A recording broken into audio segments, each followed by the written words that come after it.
Mic check 1 2. Mic check 1 2. Mic check 1 2. Mic check 1 2. Mic check.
Mic check 1 2. Mic check 1 2. Mic test, mic test. I think you're muted. Zoom test, Zoom test. Here, go to the Zoom PC and mic check.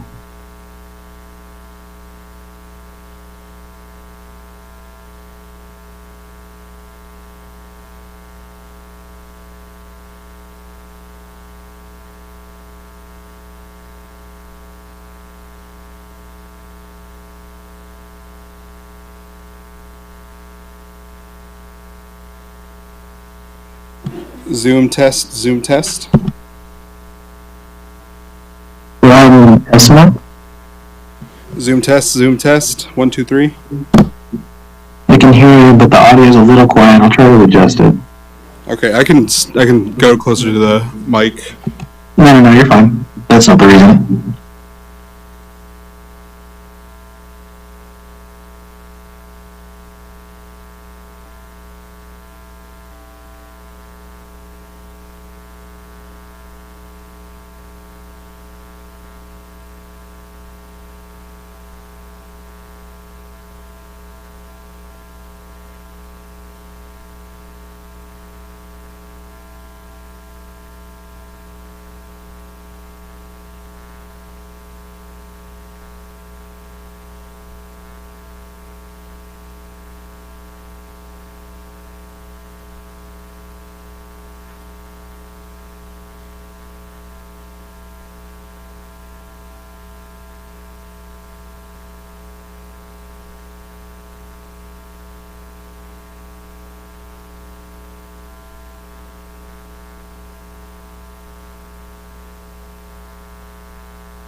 We have 5 trustees present in person, 1 trustee via Zoom, and 1 trustee, Ms. Viapondo, is absent.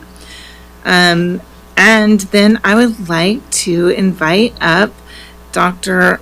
Holmes from Crockett Elementary School, who has a cohort of students here this evening who are going to lead us in the Pledge of Allegiance.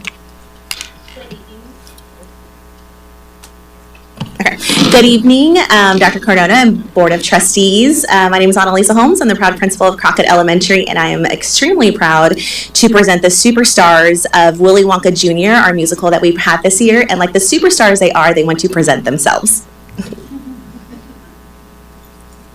Hi, I'm Aiden Castillo. Hi, I'm Sawyer Justice. Hi, I'm Camille Hudson. Hi, I'm Blake Barra. Hi, I'm Jody Carter. Hi, I'm Addison Mahar. Will you please stand for the pledges?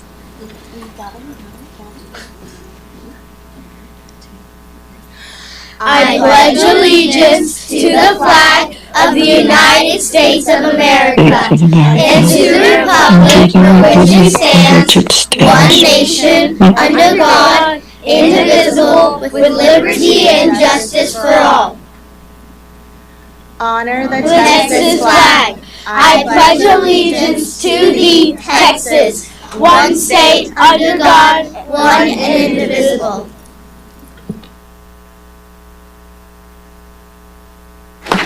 Thanks y'all very much. I heard that you got rave reviews on your musical, so congratulations.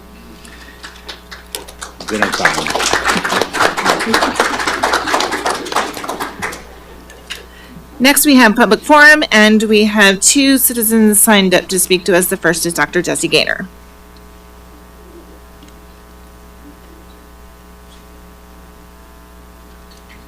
Good evening.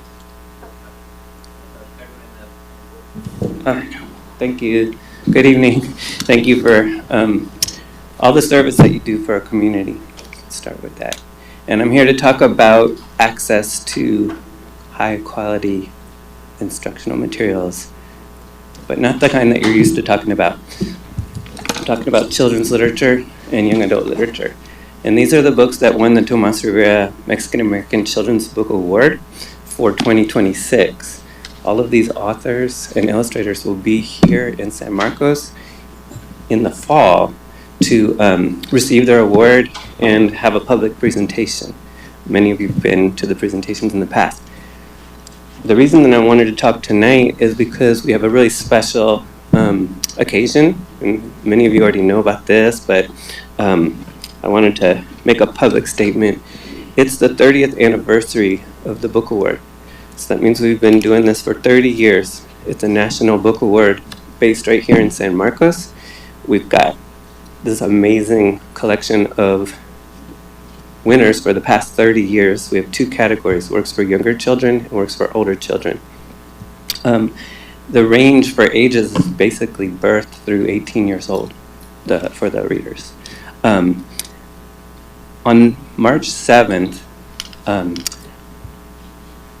so in a couple weeks, we're going to have the 30th anniversary celebration at the San Marcos Public Library over on Hopkins. We're going to start with a children's parade, but everybody's welcome, children's and adults.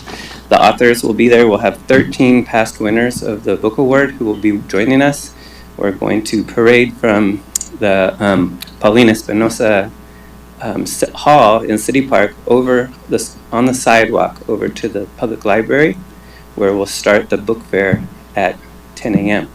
The book fair will include presentations by the authors, workshops by illustrators, as well as many kids from the schools here in San Marcos who will present their own original work inspired by their readings of some of these books. There's going to be Baile Folklorico by kids, Mariachi by kids. There will be skits, poetry reading, and art displays, all by San Marcos kids. And so I wanted to invite all of you and all of y'all to please come and join in the book joy in the celebration. It's going to be a really festive time. We're going to give away over 1,000 books by the authors and illustrators who will be there, and they'll be there and sign the books for families, for kids and families who come. So please spread the word. We have some posters for publicity if anyone wants one. And then lastly, I'm not paying attention. 23 seconds, perfect. The day before, on Friday, March 6th, at the library also, we're going to have the Magic Theater from San Antonio is going to put on a free performance of Tomas and the Library Lady, which was about Tomas Rivera when he was a kid and how he fell in love with reading. Learned from a librarian. Okay, I'll stop there, but everything is free, open to the public, and thank you for the time. Thank you very much. Thank you, Dr. Jim. Our second speaker this evening is Matthew Young.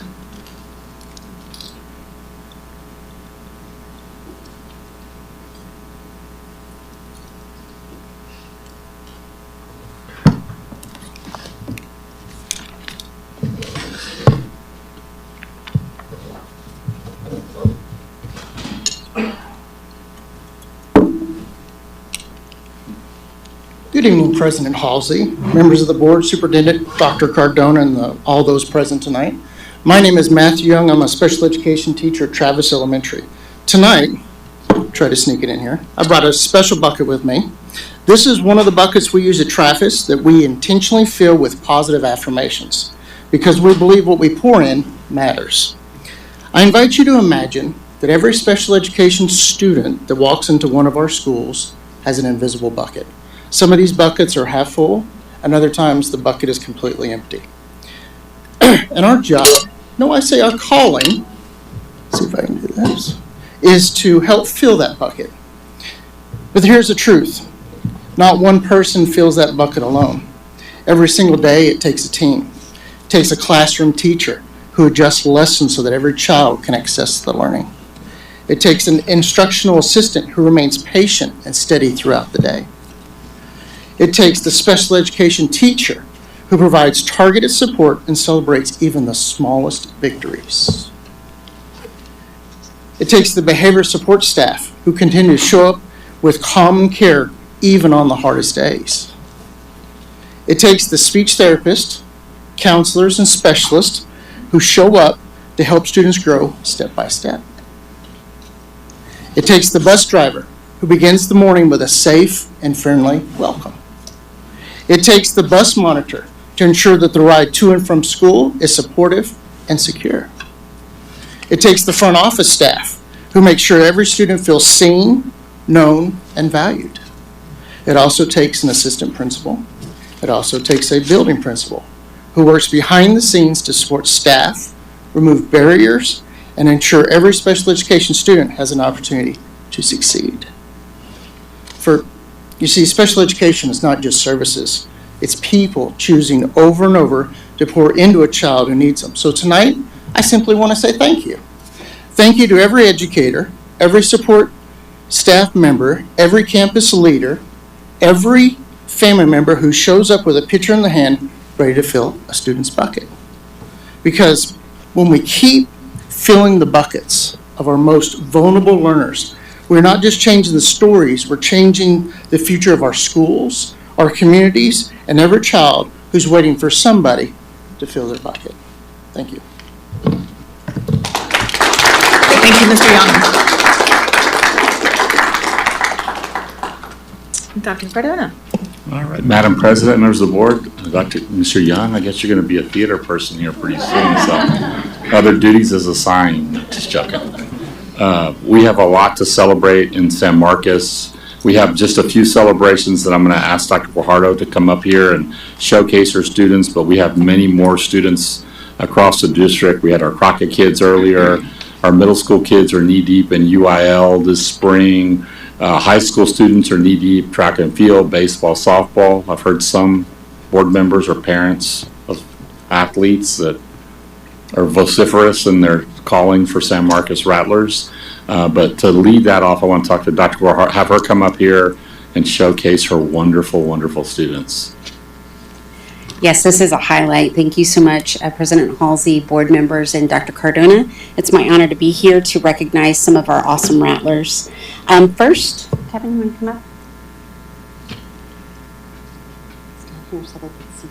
Okay, great. All right. This is our sophomore photography student, Kevin Villarreal, and he had a photograph. Yes, there's the photograph. Game Time Focus, and it was selected to represent SMC ISD at the Bullock Texas State History Museum in Austin as part of the TAEA's Youth Art Month exposition. This exposition highlights outstanding pre-K through 12th grade students' artwork from all across Texas and is showcased throughout the month of March, so it's coming up this March. Kevin he's only a sophomore, but he has quickly become an outstanding sports photographer. He regularly attends athletic events and captures moments that showcase our incredible Rattler athletes.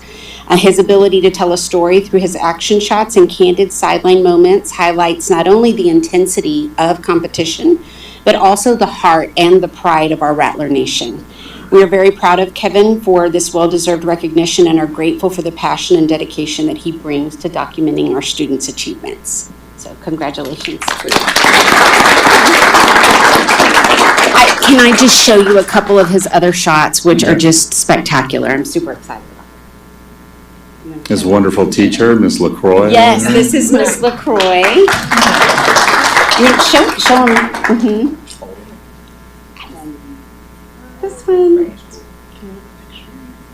Really awesome. Yes. Yeah, if y'all want to come up here so we can get a picture of all y'all. Dad, come on up. Yes, you. Absolutely. Mom's here too. No. Because the next one's going.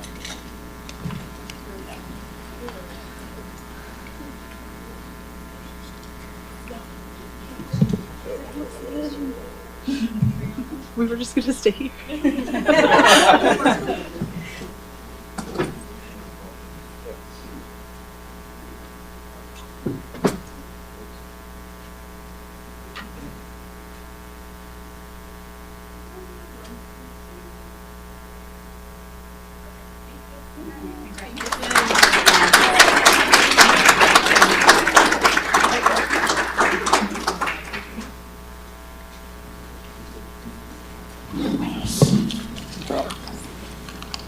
I want to thank Kevin too. He does a great job of what you said, chronicling our sports. But I can attest to this. He's a true journalist. He can hustle a sideline pass better than anybody. Good at it. I have the pleasure of introducing some more Rattler excellence, and it's in our wrestling program. I'm going to start with the two coaches. If y'all can come up here, Coach Garvin Smith is our head coach. I want to brag about these two, and Jeremy Cross. These guys have been leading our wrestling program for 10 years, a decade. I've had the pleasure of witnessing it for 6 years. And what I've witnessed is, one, they know the discipline of wrestling. And what makes these two guys special is they can teach it. There's a lot of coaches that want to call themselves coach, but these guys teach it well, and their resume is proof. In that 10 years, they've had a wrestler at the state meet every single year, and that event is special. And in 2021, Gianna Moreno was our first state champion in school history. And then we're going to talk about one more. Mila, if you'll join them. Mila Juarez is now wrestling's new to me these last 6 years, but I've gotten the first-hand seat of just watching. One, it's very strategic, but it's also very physical and taxing. And to be at the level she is at, you have to invest a lot of time, a lot of energy. And this is one of those, you see those shirts that say blood, sweat, and tears. This is one of those sports that is truly blood, sweat, and tears. But she is the testament of a true student athlete. She carries a 3.9 GPA along with all that training she does. I knew she was different. I knew she was different her sophomore year. I don't know if we're at regionals or we're at state. Hadn't had many conversations with her, but I found myself talking to her. She had her headphones on. She was jamming out to Kodak Black. And I asked her, I said, hey, are you ready for this? And she just took her headsets off and she said, I'm just here to do two things. And she was chomping on gum. I'm here to do two things. I'm here to chew gum and kick butt. And that's what she's done. As a freshman, she was a state alternate, meaning if someone got hurt in her weight class, as a freshman, she was going to compete at the state meet. She didn't get to. As a sophomore, she was determined to put herself on the map, and she did that. She won regionals, and then she got second in the state. And then after that, second in the state's a big thing. But for her, it was not what she wanted. Not what she wanted, and she made it known not only to us, but she made it to the wrestling world in her classification that she was going to win state next year, and that's what she did. She won district this year. She won regional this year. She was the most outstanding wrestler at both those events. And not only when you go to these wrestling matches, you can tell when people say a name, they want to watch. Well, Mila became one of those wrestlers at the state meet. And I want to introduce our second 6A state champion wrestler in the school history, Mila Juarez.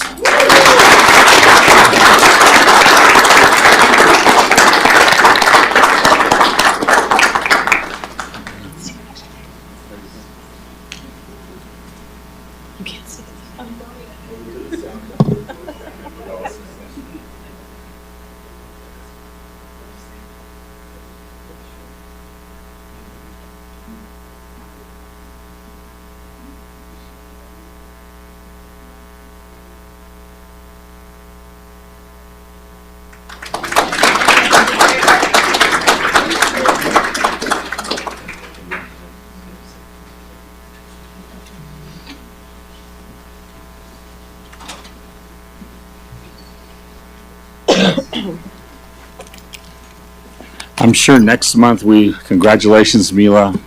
You see me in the hallways at the high school, help me out if you see me in trouble. Many great stuff. Our FFA, our CTE director is not here, but our kids are competing. They just did very well. I think our floral team got 6 out of 91 teams in the state of Texas.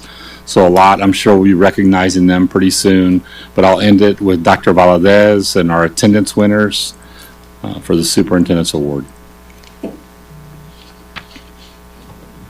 Good evening, President Halsey, Board of Trustees, Dr. Cardona. So for the month of January, we have, surprise, Hernandez, Principal Gonzalez. Hernandez had 95.76% ADA, and that is our district goal is 95%. So they met that goal and actually went above it. So let me grab.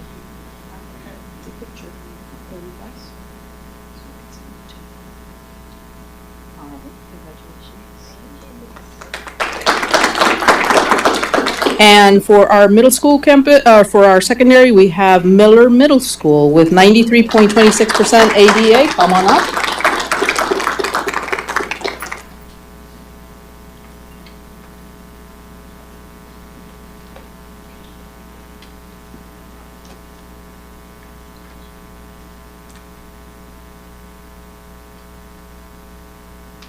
Thank you.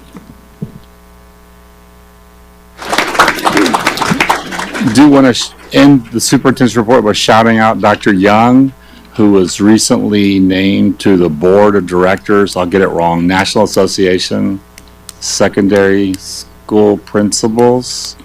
So she's going to be representing San Marcos nationally in policy making for education leaders. That's an important step. So thank you, Dr. Young. And also Jennifer Gonzalez and Hernandez got selected to the Holsworth I guess I'll call it leadership, 2-year leadership pipeline, where they'll be working with the Holsworth Center and her team that she selects for the next 2 years on leadership development. That's a really big honor for both of them. So congratulations to both of them.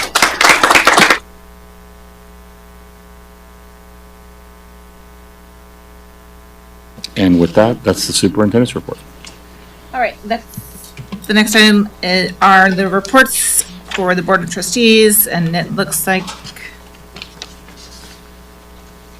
who's up first? The proclamation, the CTE month proclamation, which Pastor Kane will read for us.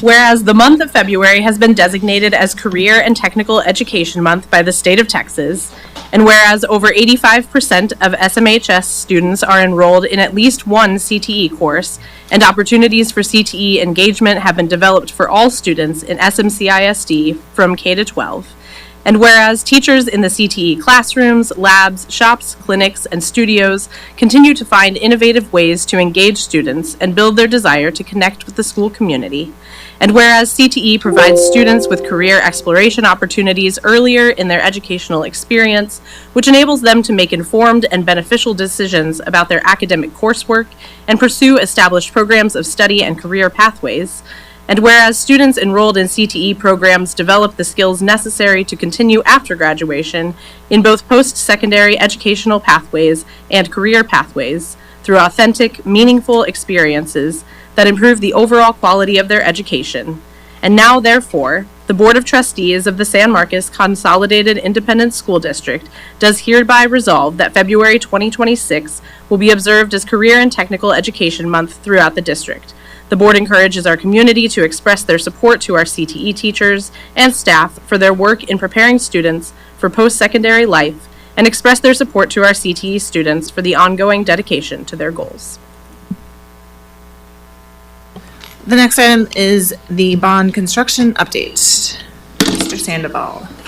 Good evening, Board President Halsey, trustees, Dr. Cardona. Tonight I'm going to give you all a very brief update on the 2023 bond construction projects. And then at the end, I am also going to provide you some additional information for an action item that y'all have later on this evening related to the bus purchases. We're going to start out by talking about Mendez. As anybody that drives down Interstate 35 can see that we're trying to beat the HEB that's being built right now, and I think we're going to win. But anyway, it is progressing nicely. We started in May of 2025. We are on track to finish in July of 26, probably middle of July, towards the end of July. And then we'll start the demo of the existing Mendez and with the completion date of November of 26. As far as the middle school projects, we are finally completed, and I'll have some pictures at the end to show everyone. But we are finally completed with our middle school projects, which was the Miller Athletics and the Goodnight Fine Arts and Courtyard. We are doing some site work, and we're also doing some work on the detention pond in front of Miller.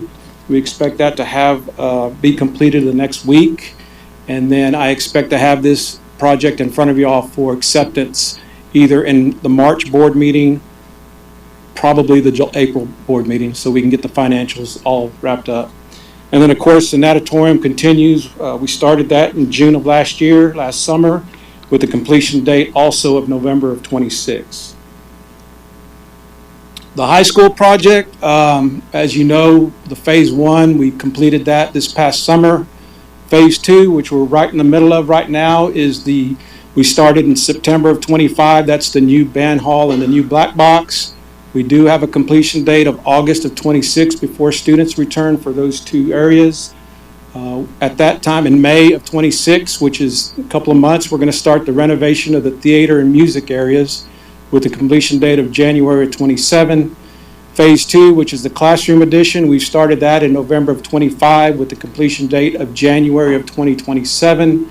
And then the last phase would be the sped renovation, which is inside the high school, January of 27 start date with a completion date of May of 27. We are working with the campus almost weekly on logistics to make sure we're moving students safely, and also parents and visitors to the campus. And then we also expect to have that PAC and gym entrance opened after spring break. When everybody returns after spring break, it will be open for access into the PAC and gym.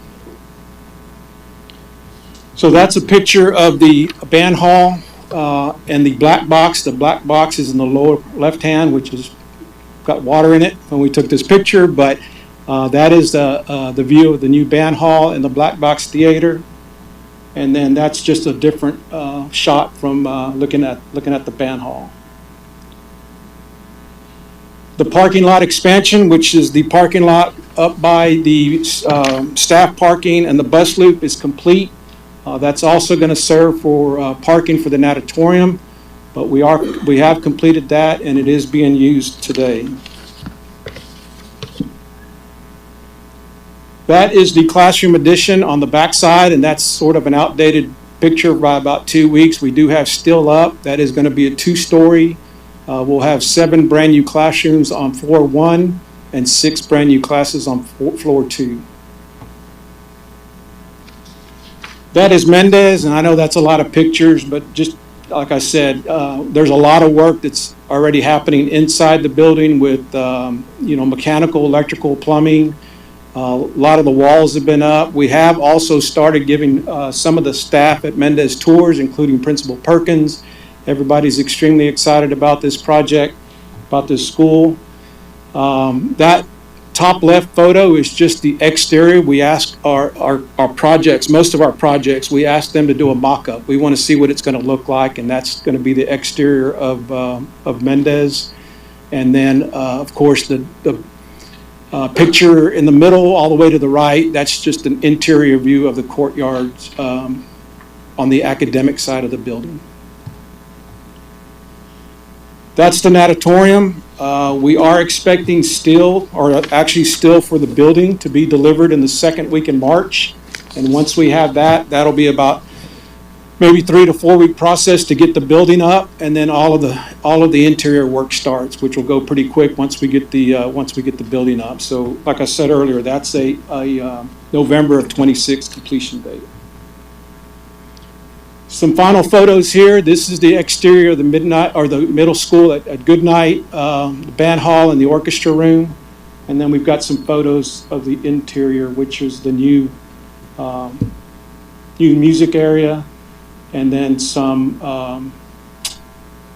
practice rooms and storage. So we are on budget on all these projects. I'm happy to report that we are on budget with these projects. They are going, we have our contingency, which we set aside for things that happen along the way. We are looking good in that aspect as well. So everything seems to be going well with this 2023 bond. Any questions? Okay. Thank you very much. No questions? Okay. So I do want to talk a little bit about Anthony Shields, our Director of Transportation, was up a month ago, maybe 2 months ago, talking about these buses, and there is an action item this evening. And I just wanted to share with you since 2018, how we've purchased buses in this district. In 2018, we purchased 5 buses with local funds. In 2019, utilizing the 2017 bond funds, which was a planned expenditure, we purchased an additional 5 buses. Because we had some supplemental funds in 2017, we purchased an additional 6 buses in 2022. And then from the 2023 bond, we did purchase 6 buses, and that was a planned expenditure. And then in this year, we took delivery of 9 electric buses, and a percentage of that, because some of that was purchased via grant, is going to be with local funds. The information on the right is just showing you the increase of a bus, the cost of a bus, and that continues to rise, as y'all can probably understand. So this sort of outlines our replacement plan, and it's admin's recommendation, administration's recommendation, and pushing aside Senate Bill 546, which is the seat belts that Mr. Shields talked about, we need to replace buses. And the proposal from us is that we've got these 2313 buses, and the way to read this is the buses on the left are currently what we have in inventory, the type of the bus, the amount that we have, and the projected replacement year. So it's our recommendation that we purchase out of the 2023 bond supplemental funds 9 buses. I know y'all have 10 on your list, but we also have a sped bus, so that's the 10th bus right there. So there's 10 buses that we're asking to be purchased out of the 2023 bond supplemental. And then a year from now, we're going to probably come back and say, okay, we want to buy another 10 buses utilizing 2023 bond supplemental funds to replenish the 2014, 2015, and 2015 buses. And then one of those buses because there's a total of 11. One of those buses will be purchased out of general funds. So, like I said, that's our recommendation. The Senate bill is important. It's important for safety. It's important for a lot of reasons. But at the end of the day, we have to replenish our buses. And either we take them from local funds, general funds, or we utilize the supplemental bond funds that we're projecting to have. I know we talked about it last time. We expect that we'll be back in April with some projects for y'all to consider and make a decision on what you want to do with that. But we would definitely be able to afford the 20 buses that we're projecting out of supplemental bond funds from 2023 to help replace some of these older buses. Turn your mic on. President Halsey. What's the expected lifespan on a bus? I mean, like a 2014 bus doesn't seem that old in my head, but my Jeep's kind of old. Like how long do they last? Good morning, or good afternoon, excuse me. Expected life cycle of buses is between 12 years, sometimes pushing to 15, but it has gone down to 12, and then also about 150,000 miles. After that, we start getting into a lot of mechanical issues, and being that the buses are now becoming more technologically driven, we're having to replace them earlier just because of the technology that's being put on the buses. Like for instance, on these 2014 buses or 2015 buses that are on this projection or proposal, that's not what's before us tonight, but just so I understand, how many miles do those 2015 buses on average have? On average, our 2015 buses are currently running between 125, and I want to say the highest 2015 bus currently has about 175 to 180,000 miles. And those are the buses that we are, 2015 and above, are the ones that we're seeing a lot of repairs happening just due to the age of the vehicle.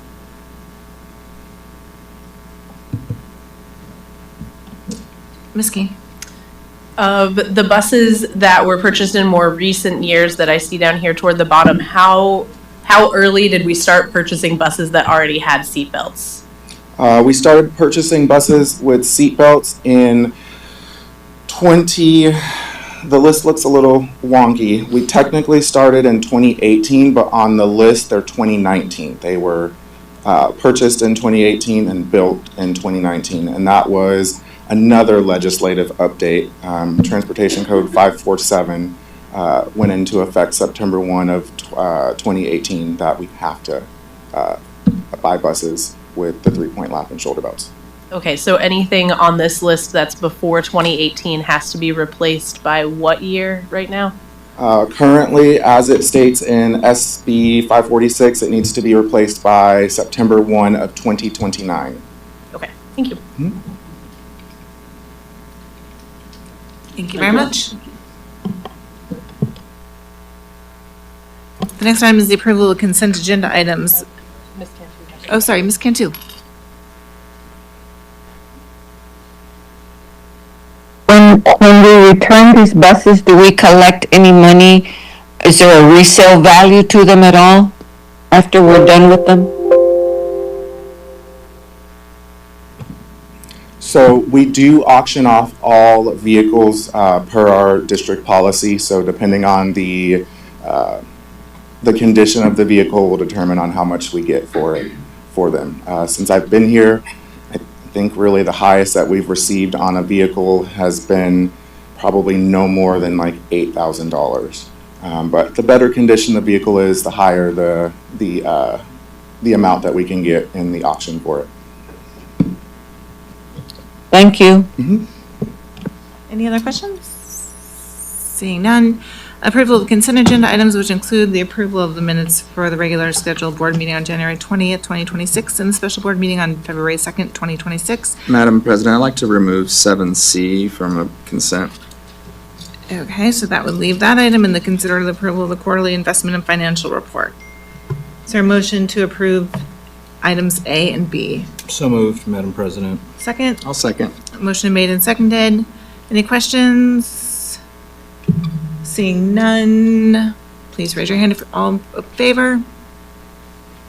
Opposed? Is there a motion to approve item C? I have a question. Mm-hmm. I'd like to understand why this was a surprise. Like, how many kids do we have total in the program? Did we budget for 5 and we ended up with 9? I'm just trying to understand how this came. No, we didn't budget for this particular item just because we don't know at the beginning of the year when we actually approve the budget how many students we're going to have. So we just bring it as a board amendment once we know how many children are going to be enrolled. So there's 4 total There's 4 children right now. enrolled, and they've already been going there? Yes. Since when? I guess at the The beginning of the school year? Yeah, the beginning of the school year. And then they bill us, we just got the bill like last month, I believe. Okay, and can we not meet these children's needs on campus? Not to my knowledge, no. We have to send them to the regional day school. And were all 4 of these children SMCISD students last year? I could not tell you that. I can find out. I don't know.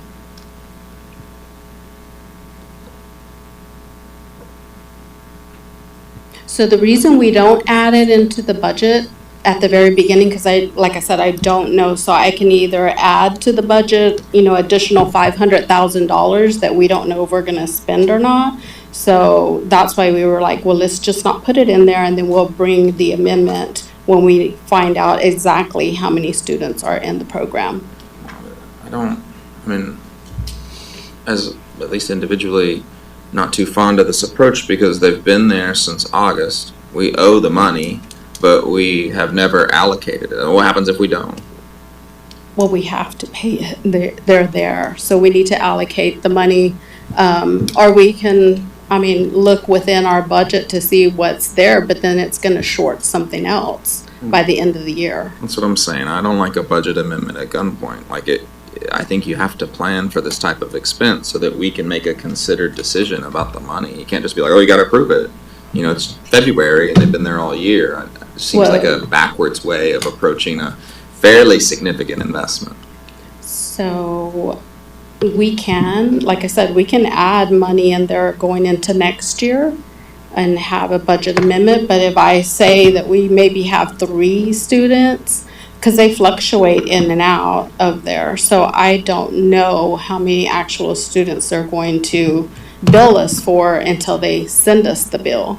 But we can come up with an estimated amount of how many students we think we're gonna have. But you know how many we sent, right? They're not counting the kids. Like, we know how many kids go to the school in Right, Austin. but sometimes they don't start at the very beginning of school. They might start 2 months later or what have you. I understand what you're saying, and if you want me to bring a board amendment every time we know we have another kid going, then we can do a board amendment for that.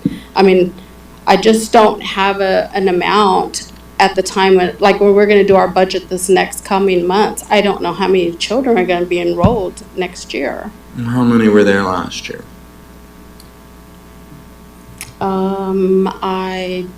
I can't tell you off the top of my head. Someone's bound I'll to have know. look. It's 75,000 a kid. Like, we probably have It's an a idea, lot. right? I don't know. Was it 4? It's 4. Okay. And are these the same 4? Are they the same? Yes. Okay, that's all my questions. Mr. Redondo? Thank you, Ms. Halsey. Refresh my memory. Did we partner with Hayes CISD to do this, or is this the Texas School of the Deaf that we're talking? This is the Texas School for the Deaf. We used to partner with Hayes a few years ago. So can you explain that history to me? Because again, I thought we housed it and then gave it to them, and now we're obviously all transferring them to a different facility campus. Good evening, trustees. We partner with Hayes CISD with their regional day school program. They provide deaf ed education for us, for our 4 students, so they actually require ACL and interpreter services. We do not have the capacity nor the resources here to actually pool with 4 students, so we actually outsource with the Regional Day School program at Hayes CISD. So the art committee determined that level of service is needed, and we work directly with Hayes as it relates to them implementing that service for our students. So I guess my follow-up to that is, and I'm guilty of, like, I guess, I don't know how many years we've been doing this, but is there a way we can get like an invoice from Hayes CIC to see like what these services are that are provided? Because again, I'm not an expert here, but I mean, at 70,000 per student, you're telling me we can't hire an interpreter to just be full-time with said student here in San Marcos, right? Like if it's $1 higher? Yes, sir. It is not just interpreter, it's also deaf ed teachers. So along those lines, you are paying for deaf ed service, you're paying for audiology, different layers of services as it relates to our deaf ed students. So the instructional component is one aspect of it, but there's also related services that are provided from the deaf ed program there at Hayes in their partnership. And Hayes has been a partner with the Regional Day School program probably for about 15 years.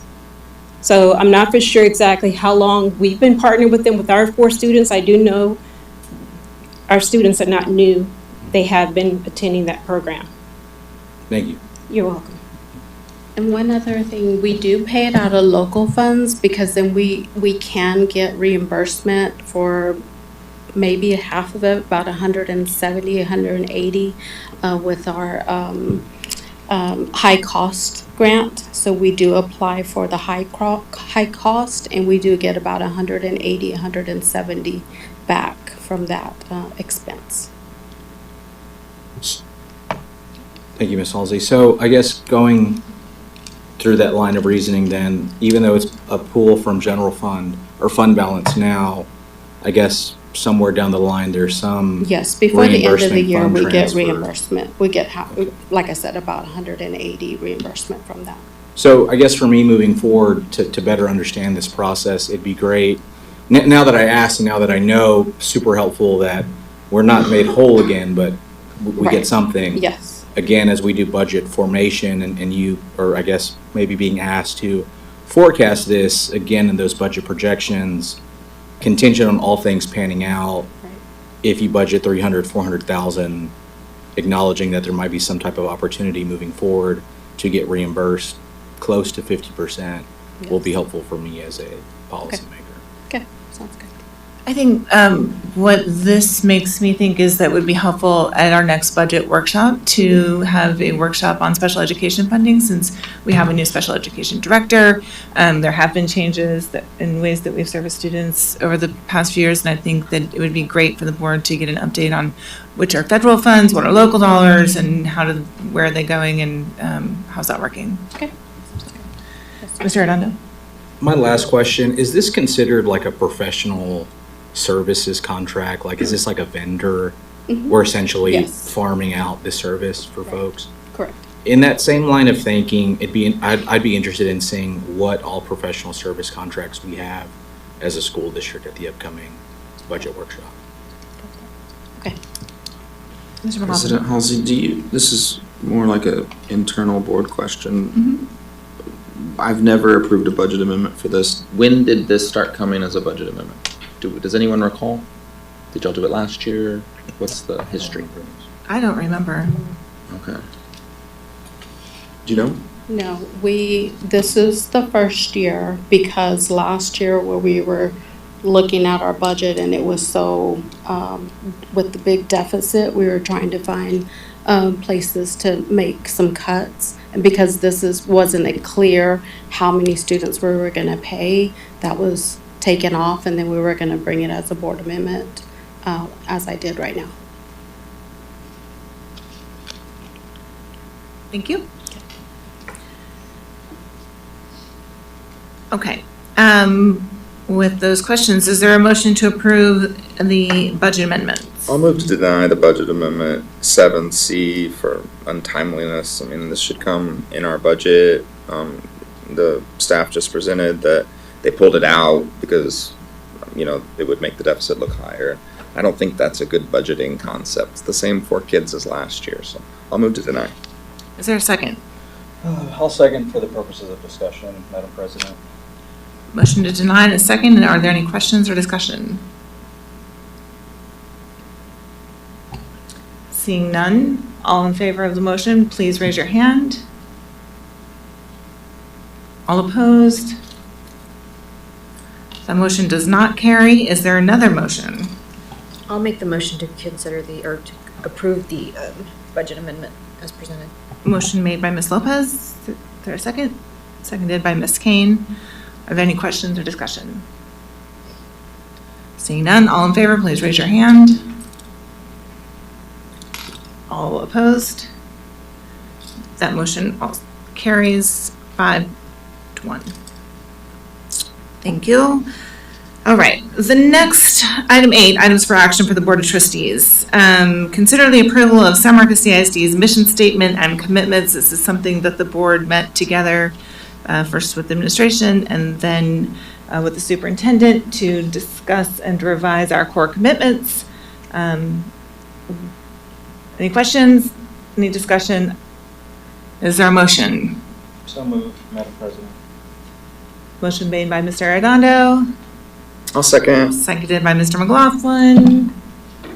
Questions? Seeing none, all in favor of revising the mission statement as presented, please raise your hand. Can we get them on the screen, Oh, yeah. just so everybody can see them? I know they're in the book, but if not, it's okay.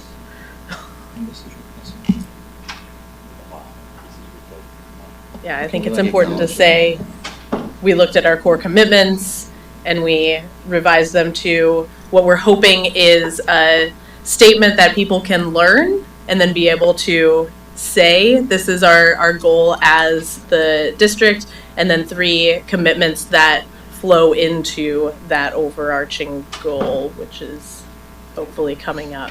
I haven't memorized it yet.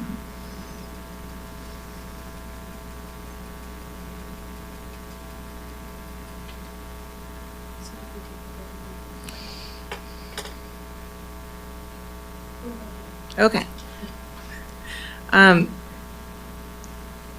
We can always take the vote and then pull it up in a minute. I mean, Why don't we move on to know what item they number say. 2? Consider and take possible action regarding Senate Bill 11, SB 11, the resolution for period of prayer or religious text reading. President Halsey? Yes, Ms. Kane. I move that the Board of Trustees decline to adopt a policy under Senate Bill 11 establishing a daily period of prayer or religious text reading and continue current district practices that protect voluntary individual religious expression in accordance with the resolution. Motion made by Ms. Kane. I will second that motion. Are there any questions, discussion? Seeing none, all in favor, please raise your hand. Opposed? That motion carries 6-0. The next item is to consider the acceptance of the SLAC recommendation for library book procurement. Dr. Cardona, do you have a I could have Lacey come up and explain the changes we made from the first time we considered this. Good evening, Board of Trustees, Dr. Cardona. When it comes to procurements, that list is a little bit longer in the spring, primarily because of recommendations from groups that you'll see in the far right column. We added that column for you for a little background on why those books, some of them were recommendations, some are the next in a series. And remember, since we're only doing procurements twice a year, those lists will be longer than just random throughout the year. And then I guess we're just on that item, so I'll wait. Is there a motion to approve the recommendation for library books procurement?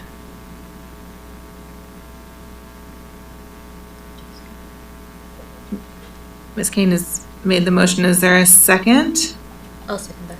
Second made by Ms. Lopez. Are there any questions? Mr. McLaughlin. Couple questions. So on the procurement list,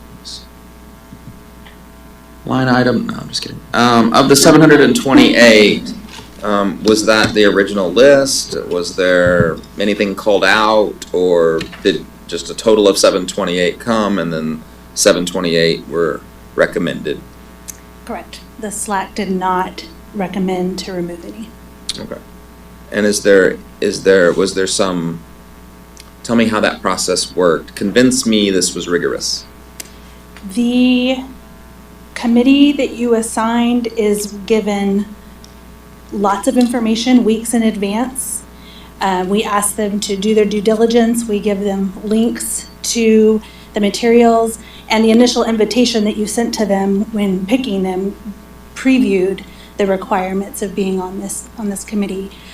So I am not able to monitor them at home to see how thoroughly they do that, but they are a pretty passionate group who come prepared and put a lot of trust in our school librarians and these other professional organizations that provide recommendations. So in the case of this item, though, the group did recommend to procure all on the list. I think what he's, if I'm not speaking for Mr. McLaughlin, I think he also wants to know what happens prior to this at the campus level. Like my understanding is they met during the summer to go over some of these purchases as well. So the campus level also. Right, and all of that's in the collection development policy that we've provided, so we can, if that's a workshop item or we need to go through and dive more deeply into, we'd be happy to do that. We can, I think y'all approved that in a fall meeting, so we can resend. Any other questions? Seeing none, all in favor of the motion to approve, please raise your hand. Opposed? 501 on that motion. And item number 4, consider the acceptance of the SLAC recommendations for the library book challenges. So we did make the requested change to take it item by item, and so the committee made a motion for every item. And I was just going to highlight for you some of the robust discussion that happened around these items. One, the committee discussed the source that the challenger used for all challenges, booklooks.org, and they had a conversation about their opinion on the source's bias or political leanings when reviewing books in part or in whole for literary merit. So that was some of their discussion. They did concede, as they have before, that in isolation some passages might seem rather shocking and offensive, but the committee is very committed to looking at the weight and merit of the book overall when discussing whether it's worth keeping. They highlighted a couple of books that had been challenged as books that are nominated for national awards, widely taught in high schools across the U.S. and even embedded in some AP curriculums. They did have some issue with some of the challenge forms having some errors, and so we're going to make sure that we clean those up before they ever make it to the SLAC going forward. They did have a conversation on the comparison of our students to an incarcerated population, and had a conversation just clarifying again how parents can deny the access. So those were some of their talking points, and they concluded with a really wanting to amend the challenge form. We have to use what TEA gives us. We can't omit or edit anything there, but you can add, and they would like to add a couple questions just to get a more global understanding of the challenge. And so we're working on a version that we would bring to you later this spring to see if you would accept that. But those were some of the talking points during this portion of the meeting. Is there a motion? Motion to approve, President Halsey. Motion to approve by Mr. Arredondo. I will second. Are there any questions? Mr. Arredondo. Will you remind me the process, or how do we notify parents, guardians that there is a opportunity for them to restrict certain texts from their child accessing it in the library. Yeah, have we taught them how to get on and do, are you aware, I'll ask Ms. Linebarger, of our campuses sharing that? So we need to double check and refine that. So throughout this exercise, people coming, speaking, expressing their concerns, I know I have leaned heavily on it's not my responsibility to restrict what a parent allows your student to read. I know that's a complicated process because it's tax dollars buying the books, etc. I guess what I'm hoping for and what I'm really leaning on is that because I am leaning into it's a parent's right, that we communicate that with parents and guardians in a proactive way, in which we do the student code of conduct and expectations and attendance and school bus policy. So as we develop that for this upcoming school year, I hope that I can like explicitly point to, or if a parent approaches me and says, hey, this book is in the library, I don't want my child reading it, I can point to, hey, this is how you do X, Y, and Z to accommodate your Absolutely agree. personal preference. Yeah, we went pretty thoroughly through with principals, but I think we absolutely have to circle back and make sure that we've monitored that they've passed that along on their campus, and I think a district-wide effort is called for. Yeah. Thank you so much. Thank you. Any other questions or discussion? Seeing none, all in favor of the motion, please raise your hand. All opposed? That motion carries 5-1. Thank you very much.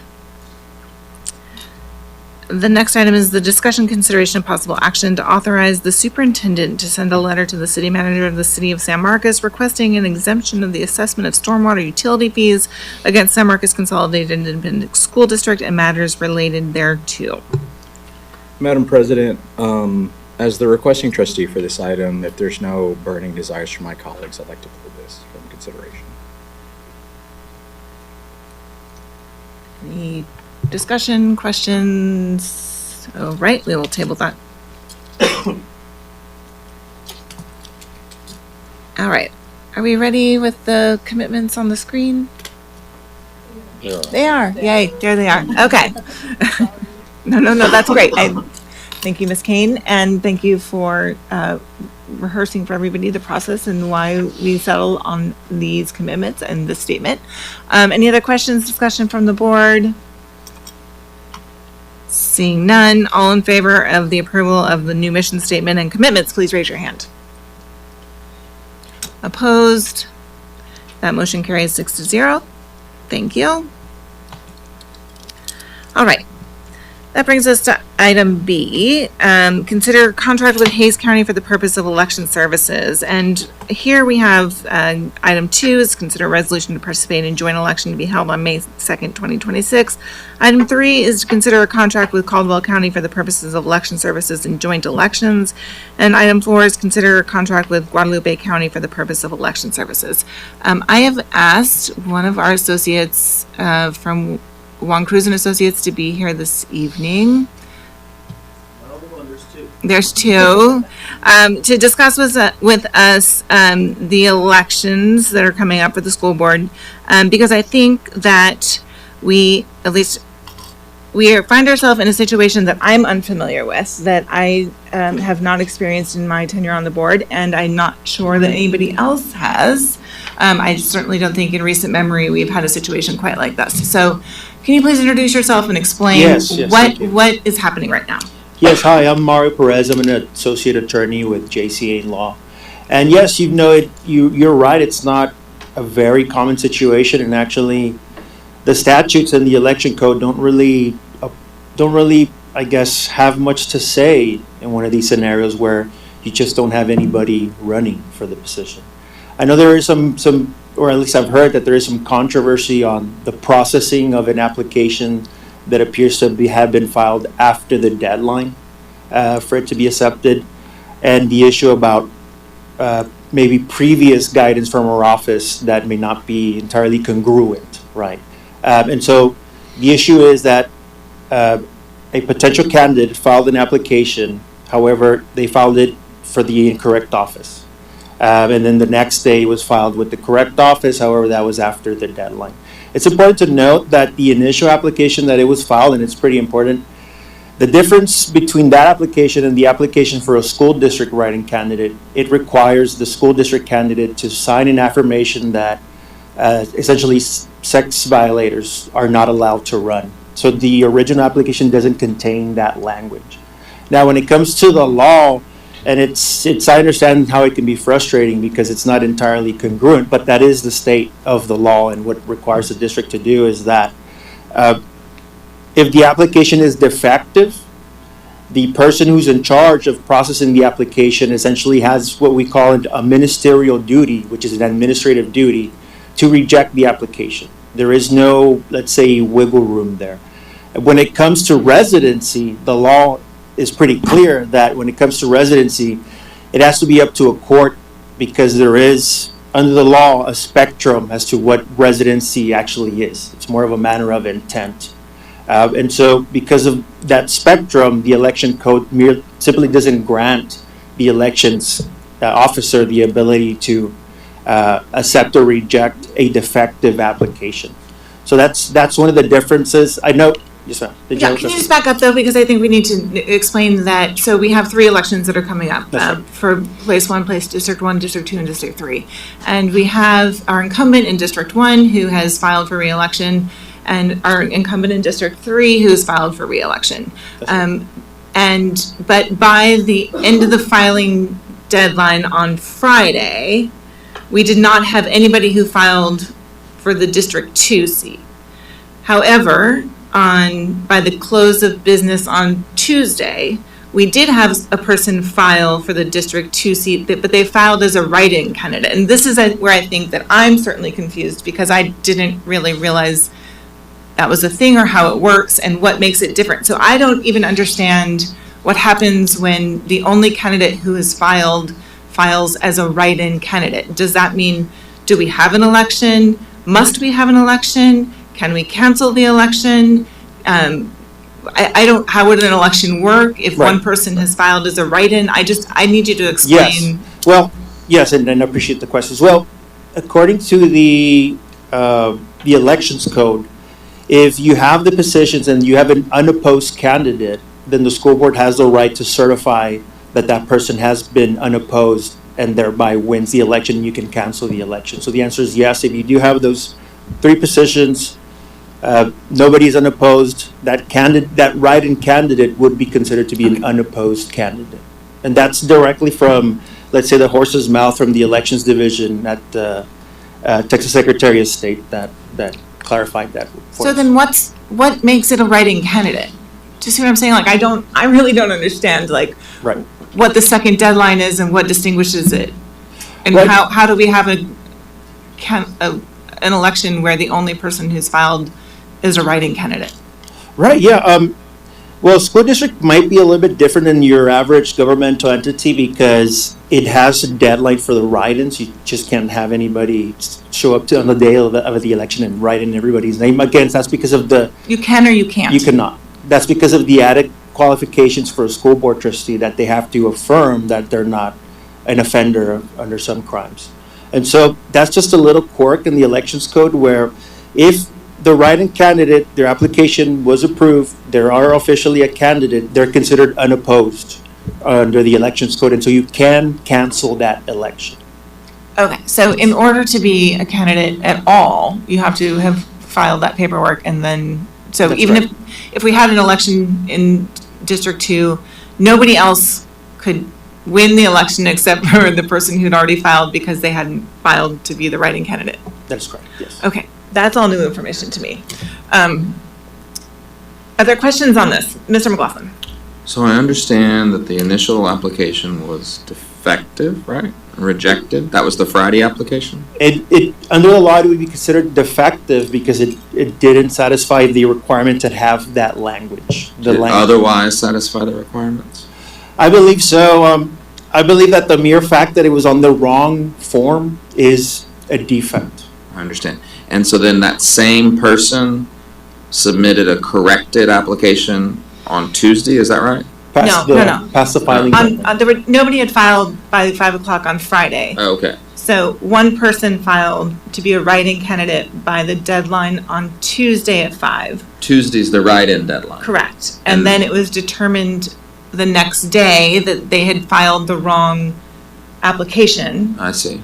And then they refiled a corrected application. With the But schools, with the when you appropriate took that information to the Secretary of State, the Secretary of State's office said what? Yes, well, basically that, and it's a loaded question, basically that we have to reject the application. And again, going back to the concept of how much authority the elections officer has in some circumstances, it's not the same authority in all circumstances. And so at the end of the day, the elections officer has the authority of, if all the filing requirements are met, I either accept it or deny it on the face of the application. And so it's different when it comes to residency. I know that's an added question, but at the end of the day, if the four corners of the document meet the requirements, then you are obligated to accept or reject, essentially. Mr. Arredondo. Thank you so much, President Halsey.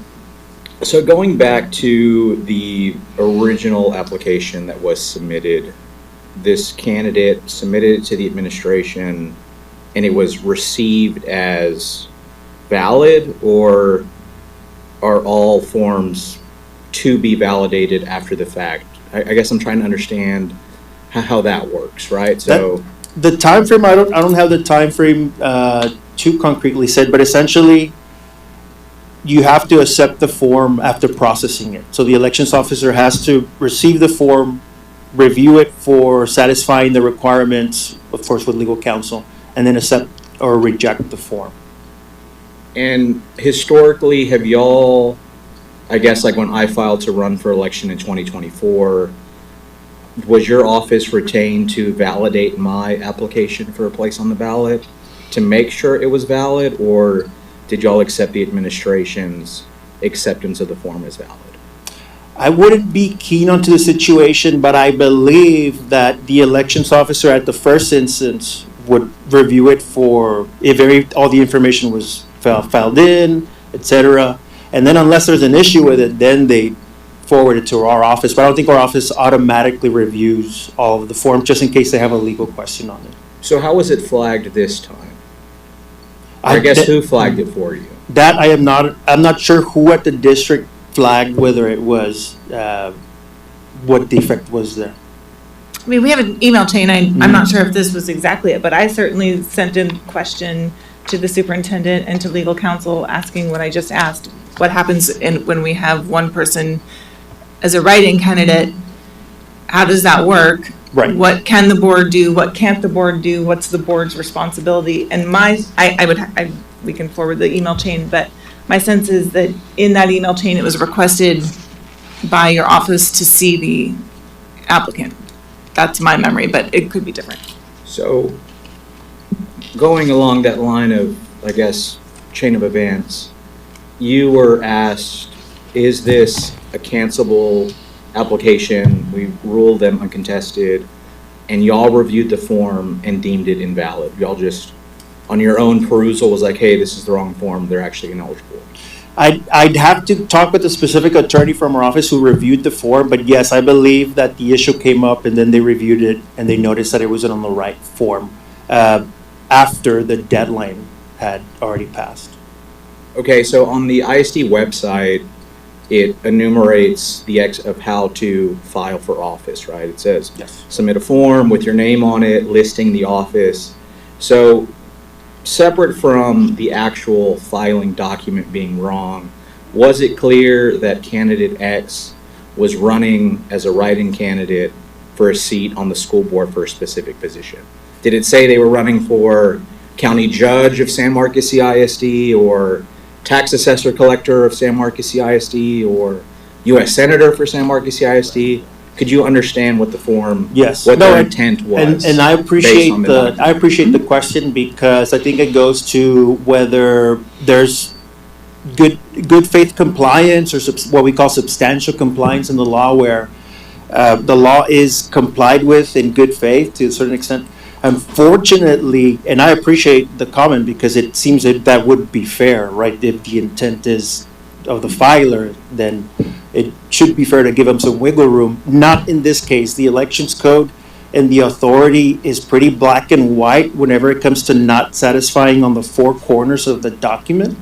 And so it's pretty limiting in the authority of the elections officer and what they can do, right? They can, unfortunately, they don't have the discretion to accept a filing that appears to have been filed in good faith. And I appreciate that, and that's probably a good change. But as it stands, it's more of what we call a ministerial duty, which in the law is sort of like a rigid duty that must be followed a certain way, and there cannot be any deviation. And so, based on what I understand, a form was submitted with that information. Obviously, it didn't check a certain box. That form was accepted, signed off by the school district, I guess pending validation now.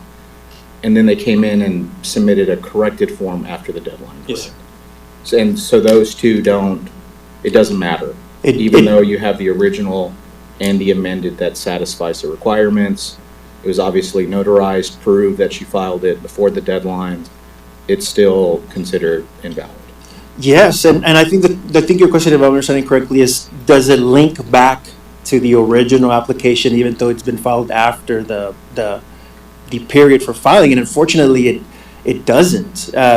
Again, these ministerial duties, very rigid. There's a famous case from the Supreme Court called Marbury v. Madison. It's like one of the most famous cases. We always learn it, right? And that case was about a ministerial duty, something that had to be done, and there can be no deviation. It's the same thing here. Unfortunately, there's no authority giving the elections officer the ability to ascertain good faith, ascertain intent. It's more of a black and white. Is it four corners? Does it satisfy yes or no? It's very rigid, unfortunately. And it happens every election. It happens every election in every community that a candidate filed using the wrong form. It happened in Laredo. It happens all the time, unfortunately. I have a few more questions, Ms. Kane. So I'll save my editorializing for a later date, but in terms of now what I presume is a vacant position, can you explain, I think I understand the process of an appointment, but I do have, I guess, some questions regarding, this is a full term. And so it's my understanding election code speaks to having a special election at the next uniform election date. Can we have a special election? Can I say we're doing this on June 1st? Is that allowable? I mean, I know other jurisdictions have elections that are not in a cycle. So can you explain, I guess, that process to me? That's pretty much correct. Yeah, the two options for the district are to either appoint or to run a special election. The consideration with a special election is the cost. And you guys are going to have 180 days from the time of the vacancy to do that appointment because it's a vacancy of more than 1 year.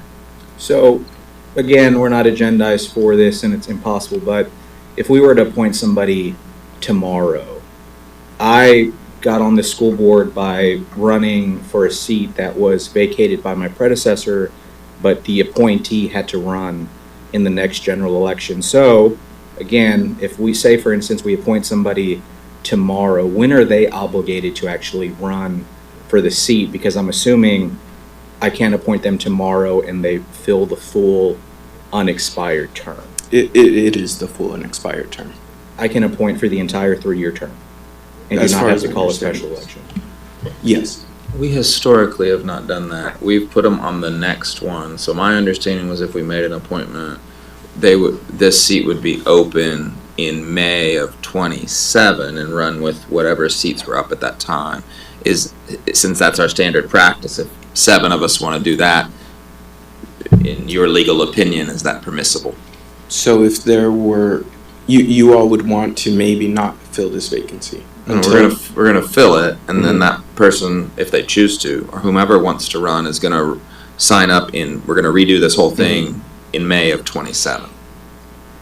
For a 2-year term or for a full 3? Okay. For an unexpired. For the unexpired 2-year. Yeah. That's what we did we've done. previously. So when this previously happened, the person didn't finish the term, we appointed somebody, so they would start in, say if we appointed somebody, right, they would start in May, and then next May, they would be up for election. And it would be a regular election happening, coinciding with the other regularly scheduled elections for the remainder of that term. But in that situation, there was less than a year remaining on that term. Is that correct? It doesn't matter, this seat, there's still somebody in the seat until May. So, yeah, sorry, I shouldn't have said like immediately. When I was elected, my predecessor was elected in May, resigned over the summer. An appointee, I guess an individual was appointed, and then that following May, it was on the ballot again for the remaining 2 years and change. So is there not some type of requirement that if like a majority of a term is, or does it, I guess, is it different from like a resignation? And we have, I don't know, I'm trying to get an answer, if you understand what I'm saying. I mean, there is no requirement that that you all have to appoint for, you know, just a short amount of time, and then vote, you know, to elect the community votes to elect for another amount of time. For if that is the practice that's been done, I mean, me personally, I would have to do more research into that, into whether that is something that you all can do. Like I said, I wouldn't know. Yeah, I'm It's looking gotta at be the- fun. I'm And like sorry. more democracy is always good. Like there's no way the rule is, no. Yeah. You can't have an election. Like there's just no way. I mean, my sense is that if we go to the appointment process, there's a lot of latitude in what we can do. Ms. Lopez has a question. Okay, so just so I can understand it with my 5-year-old brain. So Ms. Vilpano is in her seat until May, correct? And so we have 180 days from the point that she vacates her seat to appoint? That is Is that correct? Okay, so the timeline starts at her last date of service. Then we move to that 180. If we do choose to appoint within that 180 days, then we can hold that election in May with the others so that we're more cost effective and give the community some time, right? Okay, I just want to make sure I'm tracking that correctly. Now, this individual who, you know, unfortunately filed their paperwork a little off, they're still eligible for that appointment if they want it to be considered, correct? Sure. Okay. As long as they meet the general requirements, are not a sex offender, etc. Okay, thank you. Mr. Arredondo? Since we know there's going to be a vacancy, can we start the appointment process to where then it would be established the moment the current trustee's term is expired? Like, again, we know no one's filed, we know when her term expires. Can we start that now if we enact some type of interview, application, call for service? You can, if that's the type of process that you are going to do that requires some, prior work. Yes, you can. So, because it is a interim appointment pending what might be a special election, do the residency guidelines for single-member districts still pertain to this? Like, can I appoint someone from outside of the single-member district? That specific question I don't have the answer to, but I very much doubt it. I believe you probably still have the same residency requirements. Can you double check on that though and get back to us? Yes. Certainly. I guess third question. We historically hold our elections in May. We are typically a standalone entity that does that. I don't think we're partnering with anyone. We can have that conversation. I think we try and partner with Martindale, but I know they cancel their elections. Can we, or again, y'all probably don't know this, can we hold this election in November and like partner with the city of San Marcos and everyone else who's already going to be on a November ballot to like save us costs from hosting a standalone election? Is there another trustee election in November? No. No, I don't believe so. Can we get like a definitive answer Yes. on we'll that? get you. Okay. Ms. Cantu?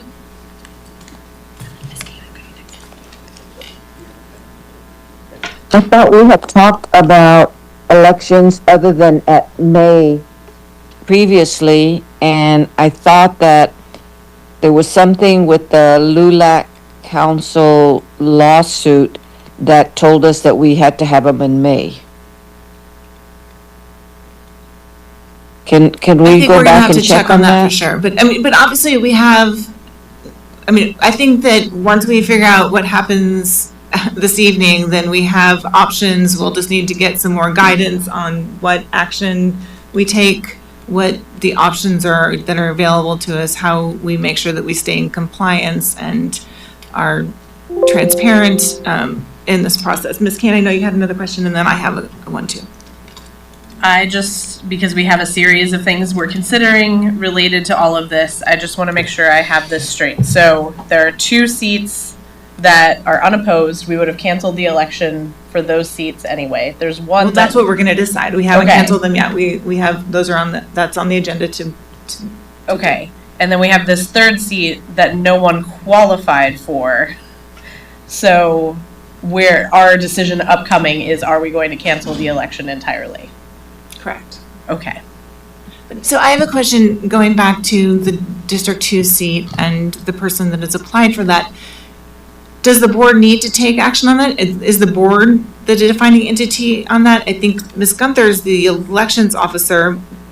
Feels like a lot to put on her to make her be but she's obviously doing it in council with you and the Secretary of State. But I just want to make sure that we Yes, no, understand who's doing what and who's responsible for what. Yes, the board has already authorized her to act as the elections officer. She already has the authority to act on herself to accept or reject the applications. So then we would be determining whether or not to have an election that nobody can, so in theory, we could go ahead and call an election for place 2, but nobody can be on the ballot. That's right, yes. Okay, so our options seem to be to either go ahead with an election on place 2 that has nobody on the ballot or cancel that election. Well, actually, it seems like even the right to cancel it is non-existent.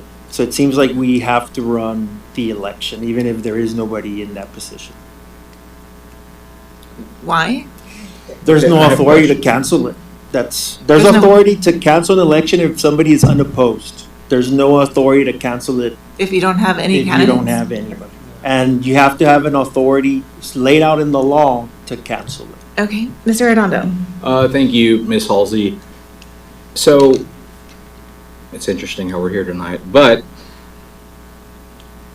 I guess to tee up what I'm going to suggest to my colleagues later is I'm looking at postponing any type of vote on the District 2 election pending a couple of answers from our legal counsel. I am interested in understanding we have to have an election. I guess the ballot is blank and there are no names. That's right. Which again, okay. Other than that, if we're going to pay for an election, if we're contracted, if it's legal, and we have to host something, I'm wondering if we can postpone until November, or we can select a different date, which if we select a different date, I don't know, August 1st, I'm making up a date, will then that trigger a refiling, like an opening of the filing period, right? Because I guess if my options are host an election with no names on the ballot in May, because all the statutory deadlines have passed, or holding a special election, which it sounds like I'm paying for either way. Right.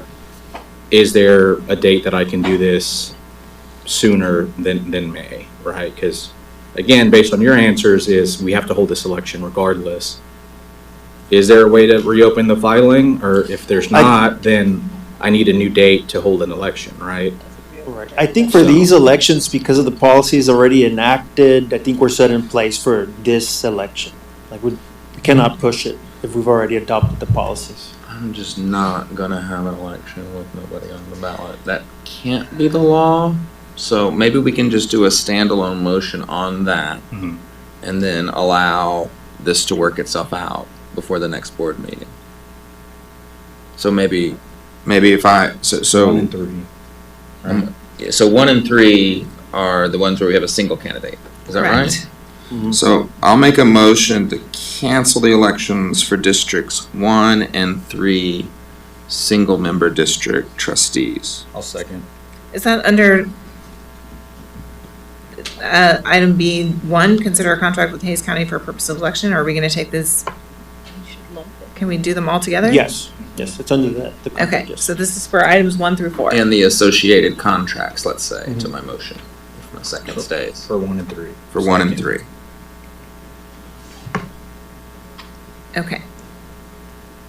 The motion is to cancel the elections for districts 1 and 3 and the associated contracts for this May. Is there a second? I'll second it. Ms. Lopez? Okay. Are there any other questions? Seeing none, all in favor of the motion, please raise your hand. Opposed? Okay, that motion carries 6-0. Congratulations. to our two Congratulations, returning Ms. trustees. Lopez and Ms. Kane. Thank you for your service. Do we need another motion or we move on from this item? Can we?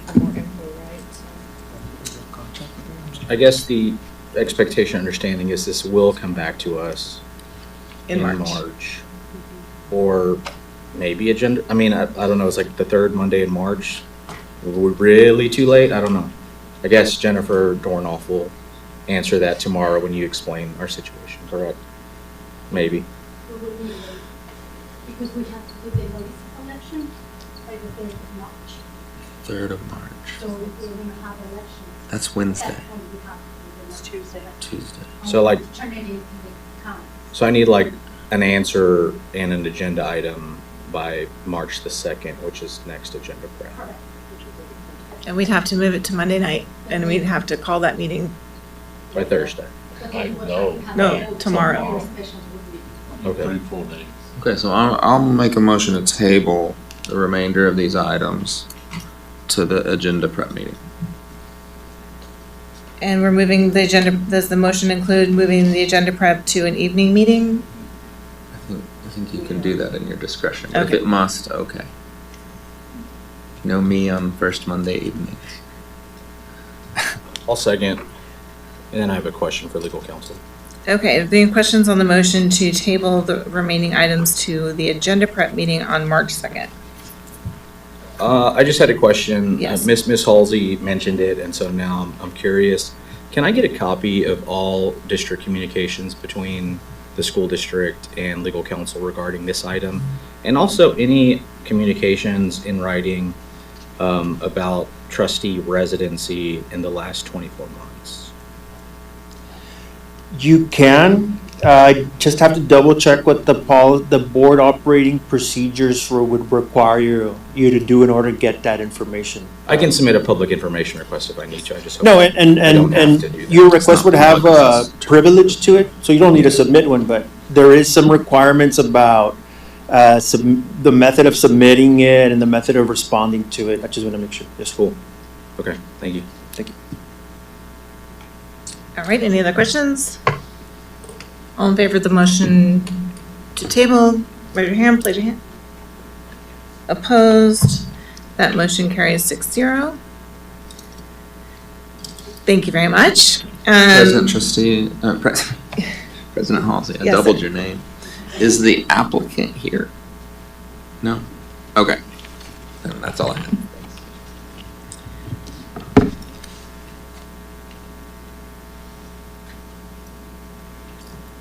All right, Ms. Halsey, can I just go ahead and make a motion that we approve items C1 and C2?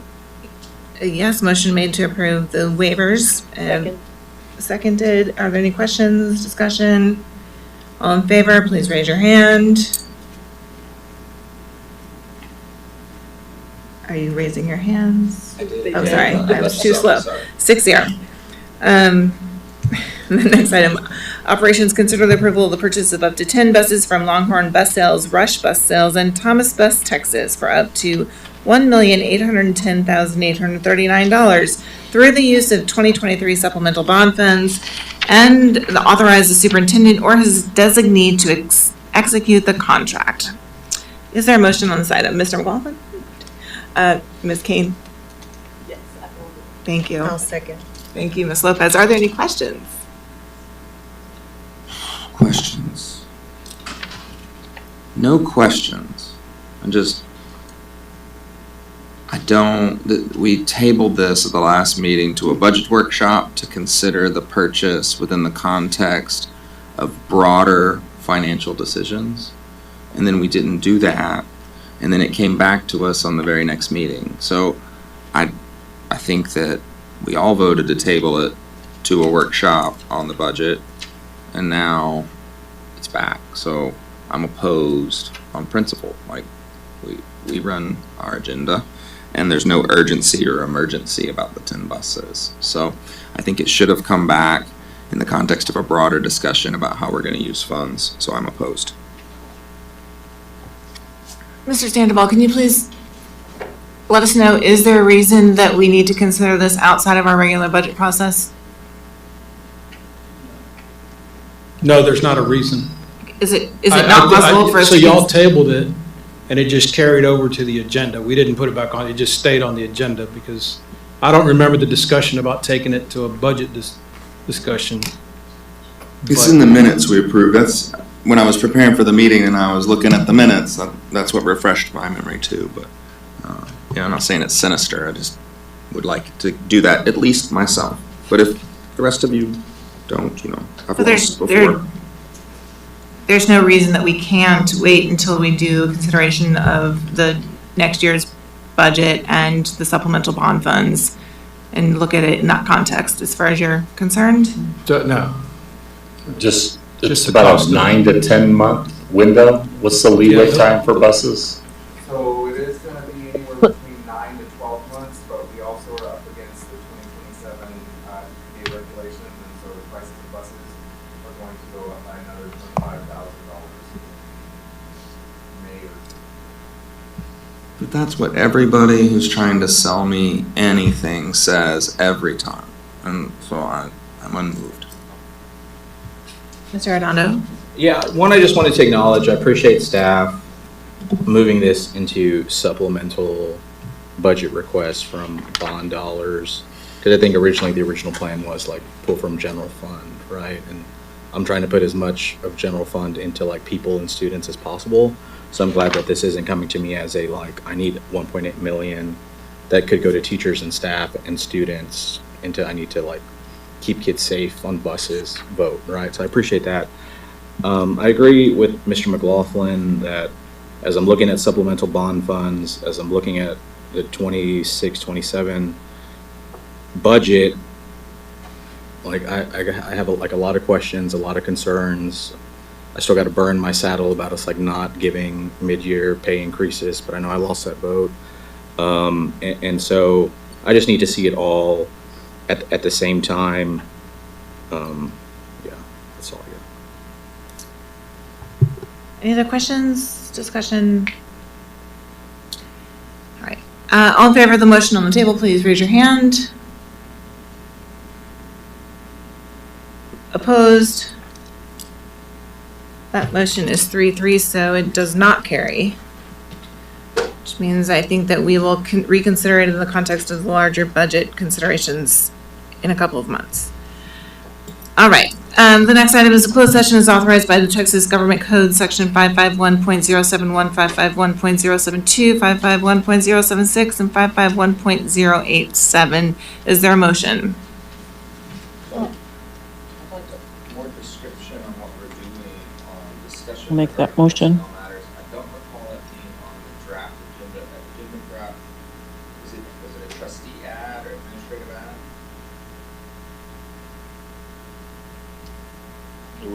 It was a trustee ad. Okay, thank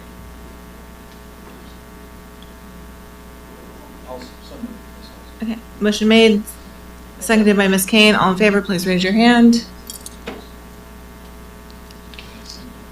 Yes. Thanks, everyone.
right, the board is reconvening in open session. It is 8:18. We have 5 board members in person and 1 board member on Zoom. The item for action is a discussion action regarding personnel matters. Is there a motion? Yes. I move to authorize legal counsel and the board president to negotiate a contract addendum with the superintendent of schools under the terms discussed in closed session. I'll second. Motion made and seconded. Are there any questions or comments? President Halsey, Yes, Mr. I just Arredondo. want to acknowledge that my no vote tonight is because I do not support the counteroffer being proposed as discussed in executive session. Thank you. Any other questions? All in favor of the motion, please raise your hand. Opposed? That motion is 5-1. Is there a motion to adjourn? All in favor, please raise your hand. Mr. McLaughlin was followed by Mr. Arredondo. All in favor? Seconded, or, all opposed? Sorry, thank you. The meeting is adjourned at 8.